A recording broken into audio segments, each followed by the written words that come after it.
Hi there, Chris here with another fresh tip for you all. In this video we're going to continue our look at painting Necrons from the Indomitus box set for Warhammer 40,000, and here we're going to start working on our Overlord. The body has already been given a base coat of the chrome that I've been using. If you want to know how I did the chrome, check out the previous video in the upper corner there.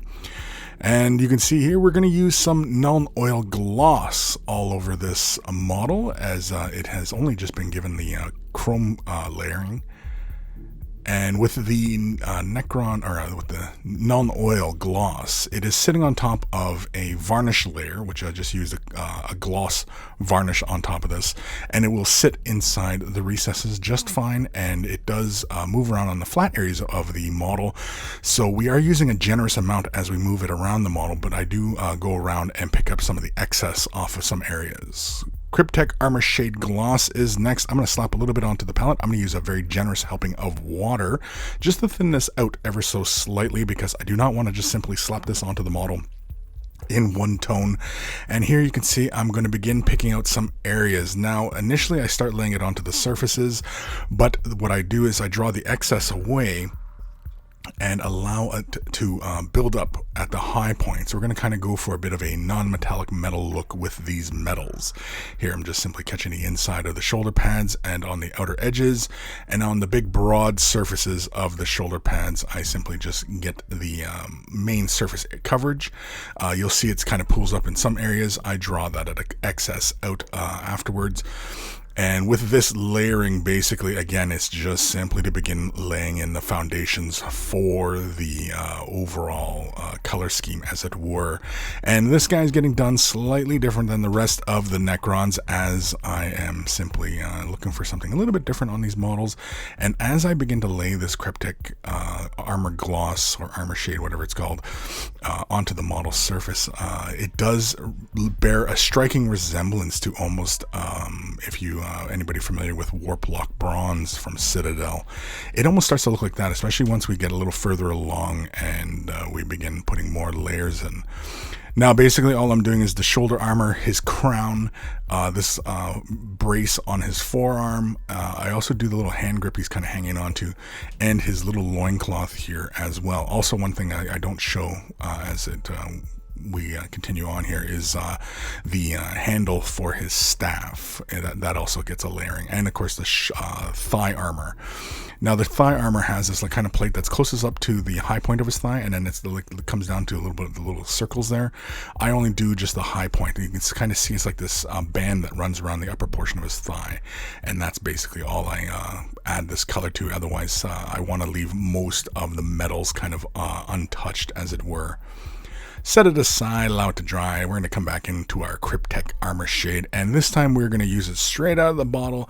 And what we're going to do here, as you can see, is we're going to lay this along the high points of each of the areas of where we had laid it down.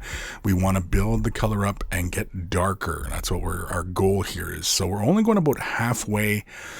Really, you can see here on the armor plates here on the loincloth, I'm just starting the brush stroke at about halfway point and then drawing upwards, and I'm shading each of those little segments individually. I'm being very cautious here as I work my way around, and as we work on these areas, again, because it's a gloss, it does allow that nice shiny metallic to show underneath.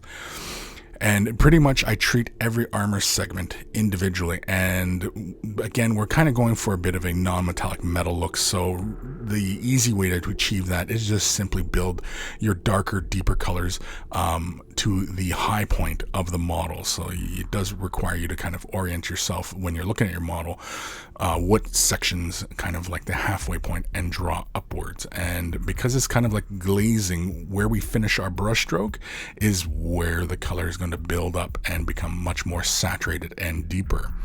Here you can see I'm just coloring each of those segments, ligaments, whatever.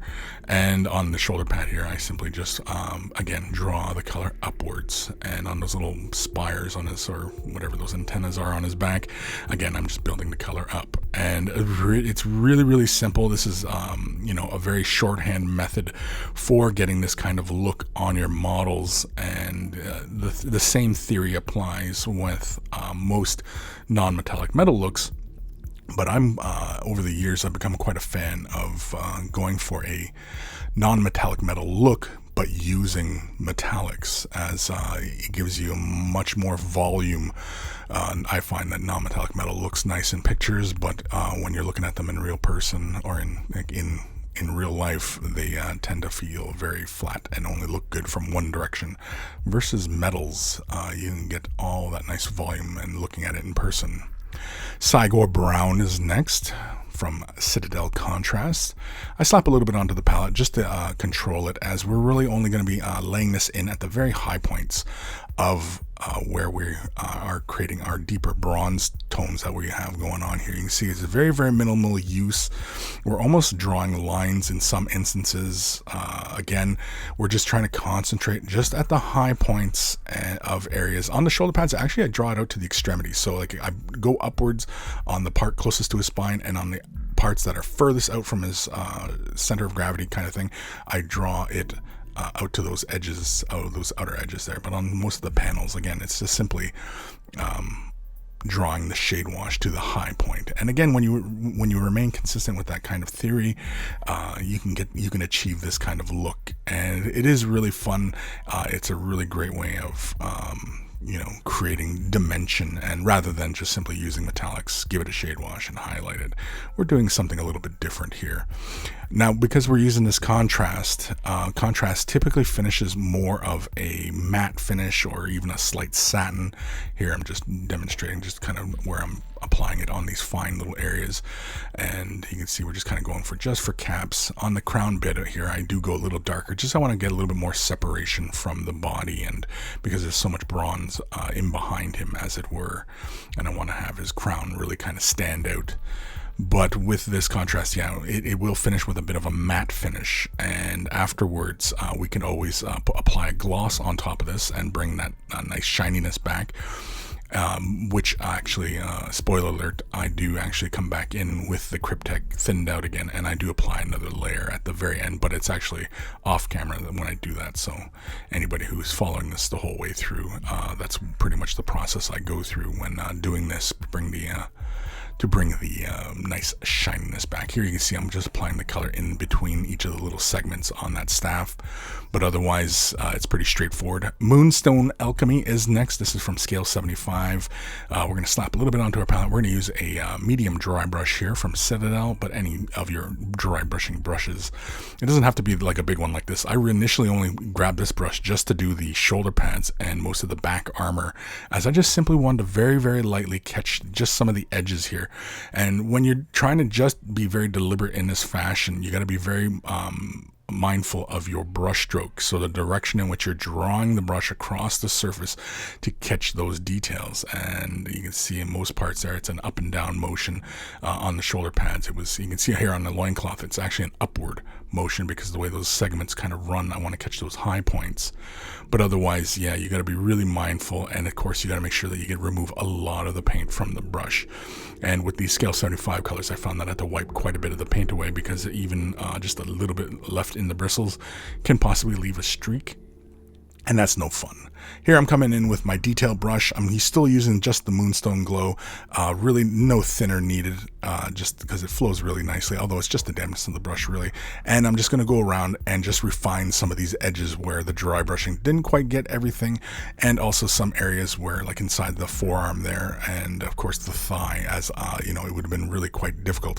Otherwise I would end up hitting other areas of the leg with the color, and it would have been noticeable if we did that. So I individually pick out some of those little segments in there, and again with this edging I can be very deliberate as to where I'm applying highlights. And when you are laying these highlights, you do apply them on the high point where the color gets darkest, and you want to be very subtle about that. But you can see here how we're doing the outer edges, and then of course in through the spine and those little spires on his back, we also do the outer edges of those as well. Here on the armor plate, I'm catching just the inside plates.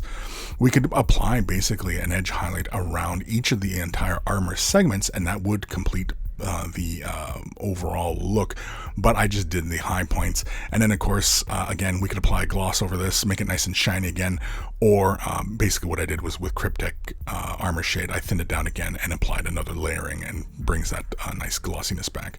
Big thank you to all my patrons. Without their support, these videos would not be possible. If you're considering Patreon support, click the link in the description below and it'll take you off to Patreon. There's varying tiers to support at, and a huge thank you to everybody considering. Take care of those brushes, and they will take care of you.